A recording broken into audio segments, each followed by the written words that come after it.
जय हिंद दोस्तों, वंदे मातरम। अभी हाल ही में नेशनल अवार्ड्स की घोषणा हुई जिसमें कि तानाजी को कई सारे पुरस्कार मिले। अब तानाजी जो कि जब रिलीज हुई थी तभी कई सारे विवादों में आ गई थी, क्योंकि कई लोगों का कहना था कि भाई तानाजी में जो चीज़ें दिखाई गई हैं वो काफ़ी ज़्यादा इस्लामोफोबिक हैं, या फिर यूँ कहें, कई लोगों ने तो यहाँ तक कहा कि इसमें जो कहानी दिखाई गई है वो पूरी तरीके से काल्पनिक है। इवन मतलब इसके जो विलन थे सैफ अली खान, उन्होंने भी यही बात कही थी कि भाई ये तो काल्पनिक कहानी है। हालांकि तानाजी के बारे में जो लोग नहीं जानते थे वो लोग अब और भी ज़्यादा अच्छे से इस बारे में जान चुके हैं। लेकिन अभी भी कई लोग हैं जो कि इस मूवी को पुरस्कार मिलने के बाद से तिलमिलाए हुए हैं, और उनका अभी भी यही कहना है कि इस मूवी ने इस्लामोफोबिया फैलाया था। ऐसे में इस मूवी को पुरस्कार मिलना सरासर गलत है।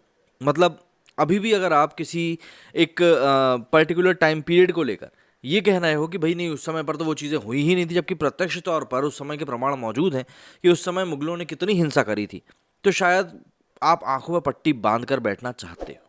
68वें राष्ट्रीय फिल्म अवार्ड की घोषणा हो चुकी है। भारतीय सिनेमा के दो दिग्गज अभिनेताओं अजय देवगन और सूर्या को संयुक्त रूप से श्रेष्ठ अभिनेता का अवार्ड दिया जाएगा।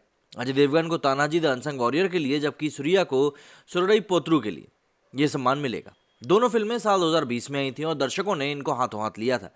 तानाजी हिंदी में थी, जबकि सुरडई पोत्रू का निर्माण तमिल में हुआ था। ये तीसरी बार है जब 3 दशक के करियर में अजय देवगन को तीसरी बार श्रेष्ठ अभिनेता के रूप में राष्ट्रीय पुरस्कार दिया जा रहा है। इससे पहले एक्टर को साल 1998 में जख्म के लिए और फिर साल 2002 में the legend of Bhagat Singh के लिए श्रेष्ठ अभिनेता का पुरस्कार मिला था। हालांकि अजय देवगन को राष्ट्रीय पुरस्कार मिलने से कुछ लोगों के पेट में जोर का दर्द उठा है। यह हैरानी की बात नहीं है, क्योंकि राष्ट्रीय पुरस्कारों पर हमेशा से सरकारों का दखल नजर आया है। मगर एक वर्ग को ऐसा लग रहा है कि तानाजी राष्ट्रीय पुरस्कार के लायक है ही नहीं। लोगों को ऐसा लगता है कि भाजपा से नज़दीकियों की वजह से एक्टर को पुरस्कृत किया जा रहा है। वैसे अजय देवगन ने भाजपा या नरेंद्र मोदी के लिए अपने झुकाव को जाहिर करने में कभी संकोच नहीं किया है, मगर उन्होंने भाजपा विरोधी दलों पर किसी तरह की राजनीतिक टिप्पणी नहीं करी है, और दूसरे बॉलीवुड अभिनेताओं की तरह उन्हें भाजपा नेताओं के आसपास चक्कर काटते भी नहीं देखा गया। यहाँ पर आप समझ सकते हैं मैं किसकी बात कर रहा हूँ। मगर बात जहाँ तक तानाजी के कंटेंट और उसमें अजय देवगन के काम की है, तो ये तमाम आरोप निराधार हैं। इसे जांचने में किसी रॉकेट तकनीक की ज़रूरत नहीं है, इंटरनेट पर ही सबूत मिल जाएंगे। तानाजी को टी सीरीज़ के साथ खुद अजय देवगन ने प्रोड्यूस भी किया था।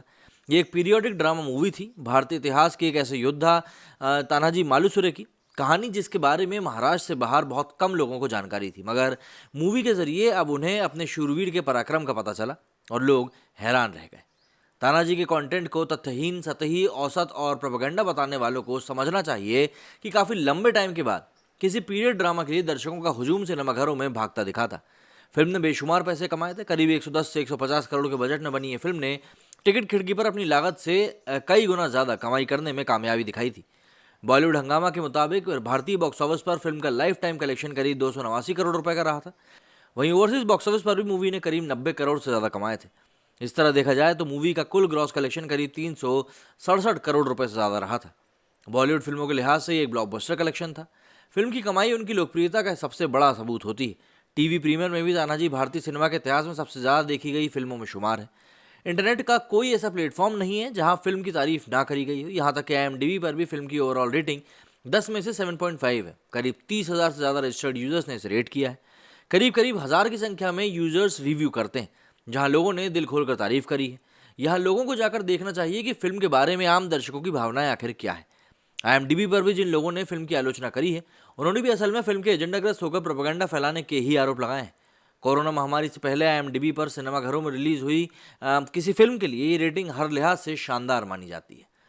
तानाजी की ऐसी एक भी समीक्षा देखने को नहीं मिलेगी जिसमें क्रिटिक्स ने फिल्म की आलोचना करी हो, बल्कि ओम राउत के लेखन निर्देशन में तानाजी द अनसंग वॉरियर के रूप में मास एंटरटेनर बनाने के लिए मेकर्स की जमकर तारीफ हुई थी। मुख्य कलाकारों के अलावा काजोल, नेहा शर्मा, शरद केलकर समेत लगभग सभी कलाकारों की तारीफ हुई थी। अजय देवगन ने खैर तानाजी के किरदार को पर्दे पर जीवंत ही कर दिया था। तानाजी के रूप में अजय देवगन को देखते हुए एक सेकंड के लिए भी नहीं लगा था कि कोई एक्टर पर्दे पर अभिनय कर रहा है। अजय ने किरदार के सभी इमोशंस को कहानी की ज़रूरत के हिसाब से ही अच्छे तरीके से ढोया था। यहाँ तक कि सैफ अली खान ने भी नकारात्मक भूमिका के जरिए बहुत प्रभावशाली प्रदर्शन किया था। तानाजी को इस्लामोफोबिक ड्रामा भी नहीं कहा जा सकता। पता नहीं लोग किस तर्क के आधार पर तानाजी के लिए इस्लामोफोबिक शब्द का इस्तेमाल कर रहे हैं। ये समझ से परे है कि इतिहास की सच्ची घटनाओं से प्रेरित एक कहानी जिस देशकाल में है, भला उसे आज की सुविधाजनक इस्लामोफोबिया शब्दावली में कैसे समेटा जा सकता है। लोग ये क्यों भूल जा रहे हैं कि शिवाजी की जंग मुगलों से थी और उस वक्त औरंगजेब के रूप में मुगलिया इतिहास का सबसे क्रूर शासक राज कर रहा था। उसके एजेंडा में पूर्व पश्चिम उत्तर दक्षिण भारत के हर कोने पर मुगलिया सल्तनत का आधिपत्य और इस्लाम का प्रचार प्रसार था। और दक्षिण में औरंगजेब की राह का सबसे बड़ा रोड़ा शिवाजी और उनके मराठे लड़ाके थे। ऐतिहासिक रूप से इस बात पर भी बहस करने का कोई मतलब नहीं है कि मुगलों के खिलाफ मराठा साम्राज्य का आखिर मकसद क्या था। सनातन या हिंदुत्व जो भी समझे, हिंदवी साम्राज्य का मकसद साफ था। तानाजी को इस्लामोफोबिक बताने वालों की बड़ी दिक्कतें हैं। पहली दिक्कत तो यही है कि जब वे करीब करीब 350 साल पहले के इतिहास को देखते हैं तो उनकी दृष्टि आज़ादी के बाद के भारत की होती है। वो मुगलिया दौर को भी लोकतांत्रिक या गंगा जमनी तहजीब के तौर में देखते हैं, जबकि उस वक्त धर्म के साथ भूगोल का एक बड़ा मसला था। दूसरी दिक्कत यह भी थी कि इस्लामोफोबिया की रट लगाने वाले मुगलों को विदेशों की बजाय भारतीय के रूप में ही देखा जाता है। कुछ कुछ इस तरह से जैसे कि आज किसी भारतीय ने अमेरिका या ब्रिटेन की नागरिकता हासिल कर ली हो और मन मिजाज से वो आम स्थानीय नागरिकों जैसा ही हो। बुद्धिजीवियों को चाहिए कि औरंगजेब में अगर उन्हें भारतीयता के गुणों और लक्षण मिलते हैं तो उसे पोस्टरों में छपवाकर भारत की गलियों में चस्पा करवा देना चाहिए। लोगों का इतिहास बोध अगर गलत है तो उन्हें जानने का हक है कि औरंगजेब कितना बड़ा भारतीय संत था। बुद्धिजीवियों, औरंगजेब परमानंद मुसलमान नहीं, विदेशी ही था। भारतीय मुसलमान तो जिहाद के नारे पर भी मुगलों के साथ लड़ने की बजाय अपने राजाओं के लिए ही लड़ और मर रहे थे। उसमें से एक शिवाजी महाराज भी थे। कोली परिवार में जन्मे तानाजी छत्रपति शिवाजी महाराज के सरदार थे। उन्हें सिंगड़ की ऐतिहासिक लड़ाई के लिए जाना जाता है। शिवाजी ने कोंडाना के दुर्ग को जीतने का काम भी उन्हें ही सौंपा था। तानाजी के बेटे की शादी थी, मगर मुगलों के हाथों मराठों का अपमान का बदला लेने के लिए उन्होंने पहले कोंडाना को जीतने का मन बनाया। तानाजी ने बेजोड़ शौर्य का परिचय देते हुए सिंगड़ के दुर्गम किले को जीत भी लिया। हालांकि बेहद मुश्किल अभियान में वे शहीद हुए। शिवाजी की इतिहास प्रसिद्ध उक्ति गढ़ आया पर सिंह गया कि उसी शहादत के सम्मान में व्यक्त उदागार है। तानाजी प्रतापगढ़ की प्रसिद्ध लड़ाई में भी शामिल रहे, जहां शिवाजी महाराज ने अताताई अफजल खान को पकड़कर मार डाला था। अब समझ में नहीं आता कि मुगलिया साम्राज्य से हिंदवी साम्राज्य के संघर्ष को आज के समय में किस तरह देखा जाए। औरंगजेब को संत बना दिया जाए या फिर उसे भारतीय मानकर ऐसे दिखाया जाए जैसे बॉलीवुड ने मुगल आजम से जोधा अकबर तक दिखाया है, वो भी फर्जी तथ्यों के सहारे, या फिर वे जैसे थे वैसे ही दिखाया जाए। तानाजी जब आई थी तब अपने ऐतिहासिक ज्ञान का हवाला देते हुए सैफ अली खान ने भी फिल्म के तथ्यों को राजनीति से प्रेरित बताया था और ये कहने की कोशिश करी थी कि तब तो भारत की आज जैसी अवधारणा थी ही नहीं। तब दो रियासतों का संघर्ष सिर्फ और सिर्फ सत्ता के लिए योद्धाओं का आपसी संघर्ष था। क्या सच में ऐसा था? अगर इस सत्ता के लिए योद्धाओं का आपसी संघर्ष भर था तो अजय देवगन की निंदा करने वालों को बताना चाहिए कि औरंगजेब ने तुलापुर में शिवाजी महाराज के बेटे संभाजी की भयावह हत्या आखिर क्यों करवाई।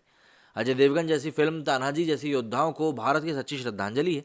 फिल्म मेकर्स को चाहिए कि इतिहास के भूले बिसरे योद्धाओं की गौरवशाली कहानियों को जनता के बीच लेकर आए, जिससे कि पब्लिक को भी समझ में आ सके कि आखिर किन लोगों के बारे में चर्चा आज तक नहीं हुई। क्योंकि आज तक जिन लोगों के बारे में भी चर्चा होती आई है वो लोग क्या थे, कैसे थे, हमको सभी पता है, लेकिन जिस तरह से तथ्यों को तोड़ मरोड़ कर हमारे सामने पेश किया जाता है वो चीज़ें कहीं ना कहीं सवाल खड़े करती है। मेरे स्टूडियो फिलहाल इतना ही। जय हिंद, जय भारत।